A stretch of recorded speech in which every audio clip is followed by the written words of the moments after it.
Brethren and fathers, hear my defense before you now. And when they heard that he spoke to them in the Hebrew language, they kept all the more silent. Then he said, I am indeed a Jew, born in Tarsus of Cilicia, but brought up in this city at the feet of Gamaliel, taught according to the strictness of our father's law, and was zealous toward God as you all are today. I persecuted this way to the death, binding and delivering into prisons both men and women, as also the high priest bears me witness, and all the council of the elders, from whom I also received letters to the brethren, and went to Damascus to bring in chains even those who were there to Jerusalem to be punished. Now it happened as I journeyed and came near Damascus at about noon. Suddenly a great light from heaven shone around me, and I fell to the ground and heard a voice saying to me, Saul, Saul, why are you persecuting me?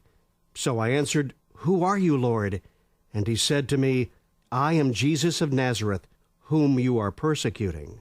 And those who were with me indeed saw the light, and were afraid, but they did not hear the voice of him who spoke to me.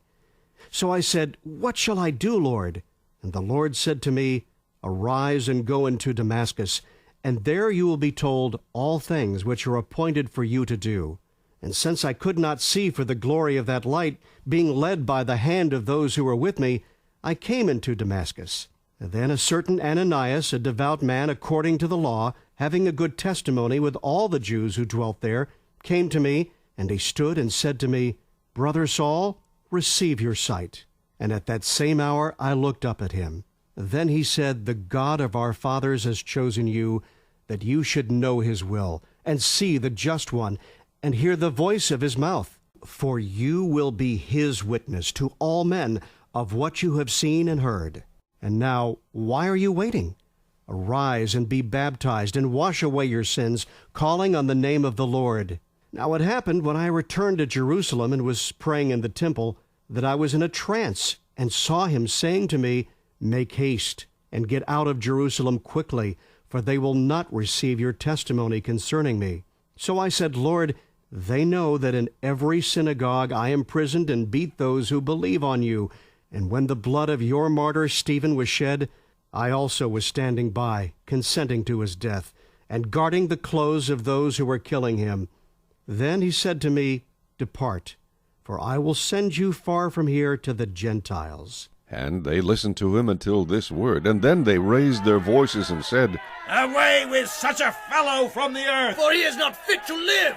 Then as they cried out and tore off their clothes and threw dust into the air, the commander ordered him to be brought into the barracks, and said that he should be examined under scourging, so that he might know why they shouted so against him. And as they bound him with thongs, Paul said to the centurion who stood by, Is it lawful for you to scourge a man who is a Roman and uncondemned? When the centurion heard that, he went and told the commander, saying, Take care what you do, for this man is a Roman. Then the commander came and said to him, Tell me, are you a Roman? He said, Yes. The commander answered, With a large sum I obtained this citizenship. And Paul said, But I was born a citizen. Then immediately those who were about to examine him withdrew from him, and the commander was also afraid after he found out that he was a Roman, and because he had bound him.